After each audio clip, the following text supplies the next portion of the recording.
Sir अब आते हैं कुछ जो ज़िया-उल-हक़ साहब के सियासी मामला थे उसकी तरफ। मुशर्रफ साहब ने अपने इक़्तिदार को बचाने के लिए या अपने इक़्तिदार को तूल देने के लिए काफ लीग बनाई, फिर रेफ़रेंडम भी हुआ, वो सारा उन्हीं के हक़ में गया। ज़ाहिर बात है वो एक लोग कहते हैं कि जनाब आमरीत थी इसीलिए उनकी फ़ेवर में सारा गया, एज़ पर प्लान हुआ।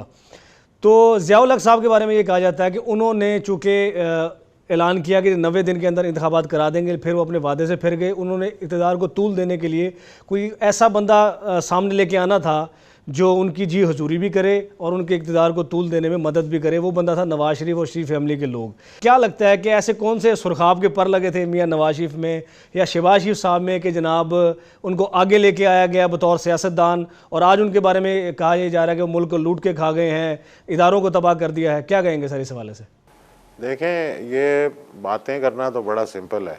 उस वक़्त के हालात में जो सूरत हाल थी, उन्होंने 79 में बल्दियाती इलेक्शन कराए, फिर 83 में कराए, ठीक है, फिर 85 में नॉन पार्टी जनरल इलेक्शन कराए। उन्होंने इस मुल्क में ग्रास रूट से कोशिश की कि जमहूरियत को ऊपर लाया जाए। ठीक है। आप अगर आज तारीख पे नज़र दौड़ाएं तो जो लोग 79 से बल्दियाती सियासत में आए थे, 83 में 85 में नॉन पार्टी इलेक्शन हुए जी, आप उनमें से उठा के देख लें, आज भी वही ख़ानदान, वही फैमिली। आप ज़िला वाइज उठा लें, जिस ज़िले में जो आया ज़िला नाजिम, ठीक है, अब आप देख लें उनके बेटे भांजे भतीजे, वो पूरी फैमिलीज उसी तरह से हैं और वही लोग जो है वो चलते आ रहे। तो उस वक्त जो लॉट अवेलेबल थी और जो लोग वो नॉन पार्टी इलेक्शन लड़ के आए थे, ठीक है, उनमें से ही लोगों को आगे आना था। तो उस वक्त मेरा ख्याल है मियाँ नवाज शरीफ साहब नज़रों में आ गए होंगे, बेस्ट चॉइस वही कि थी। जी इन्होंने एक वो स्टील मिल लगाई है और ये मतलब समझते हैं मामलात को, और अच्छा। इनके साथ ज्यादती भी हुई। क्या लगता आज आपको क्या लगता है कि वो सही फैसला था ज़िया-उल-हक़ साहब का? देखें, वो फैसला उस वक्त सही था जब तक वो उनके साथ चले हैं, वो ठीक चले हैं। ठीक है, उसके बाद जाके क्या मसलतें हुई, क्या मामला, उसके बाद वो जमहूरियत पसंद बन गए। मियाँ साहब ने, हाँ वो तो बिल्कुल बन गए। मियाँ साहब जितनी दफ़ा इक़्तिदार में आए हैं उन्हीं लोगों की मदद से आए हैं जिनके बारे में वो इतनी बातें करते हैं। ठीक है, अभी भी आपको लगता है कोई डील करके बाहर आए हैं वो?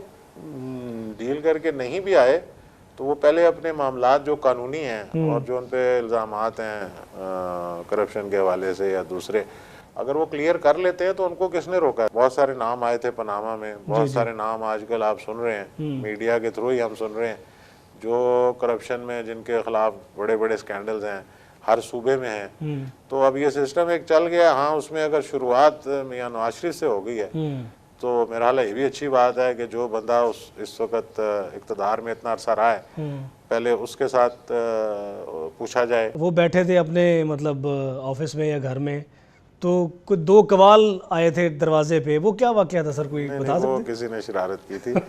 वो शुरू कवाल कोई आया है जनाब? नहीं, वो शुरू की मुलाकातें थी। अच्छा, मेरा ख्याल है कवाल कौन थे सर वैसे? नहीं, कवाल नहीं थे, वो आए थे मुलाकात के लिए। उन्होंने लिबास ऐसा, वो कॉटन के सफ़ेद कपड़े, कराकुली टोपी, कैप, काली वेस्ट कोट, तो वो किसी ने वैसे वहाँ उनके स्टाफ में से शरारत की कि जी ये यहाँ आज कौन मिलने आया हुआ है। तो वो एक वैसे कौन लोग थे सर?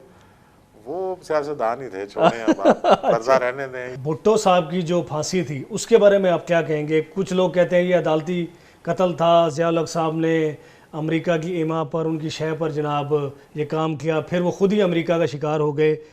भुट्टो की फांसी के बारे में क्या कहेंगे? उस पर लोगों को इतराज़ात हैं कि जी प्रॉपर अदालती वो नहीं फॉलो किया गया, लेकिन मेरा हाल है 2-3 साल, 2-2.5 साल तो वो केस चला, पहले हाई कोर्ट में, फिर सुप्रीम कोर्ट में, फिर उसकी अपील, वो सारा प्रोसेस जो है। और फिर उसके बाद वो जब भी पीपल्स पार्टी की गवर्नमेंट आई तो उन्होंने कहा जी हम नहीं मानते इसे और हम इसको, लेकिन वो अपने सारे जो ऑप्शंस थे वो इस्तेमाल कर चुके हैं और अपील भी उनकी रिजेक्ट हो गई है। तो जुडिशल सिस्टम में तो यही एक प्रोसेस है। वो जरदारी साहब ने एक लोगों को खुश करने के लिए एक ड्रामा रचाया था कि जी हम नए सिरे से इसकी इन्वेस्टिगेशन वो तो अपनी बीवी की नहीं कर सके तो उन्होंने पुराने उसकी क्या करनी है? उसकी नहीं उन्होंने की 5 साल हुकूमत में रह के, तो वो उस पर भी उनको खास पेशरफ्त लीगली कोई ऑप्शन नहीं है या मुझे उसका मालूम नहीं है। तो वो उस पर अगर कोई करना चाहे तो ज़रूर करे। उन्होंने खुद ही कुछ नहीं किया ना, उन्होंने बैतुल्लाह महसूद पे डाल दिया और मतलब पल्ला झाड़ लिया उन्होंने। हाँ जी, तो वो एक वाक़या हुआ जिसके कसूरी साहब अभी भी ज़िंदा हैं, वो गवाह हैं, उनके वालिद पे और उन पे हमला हुआ,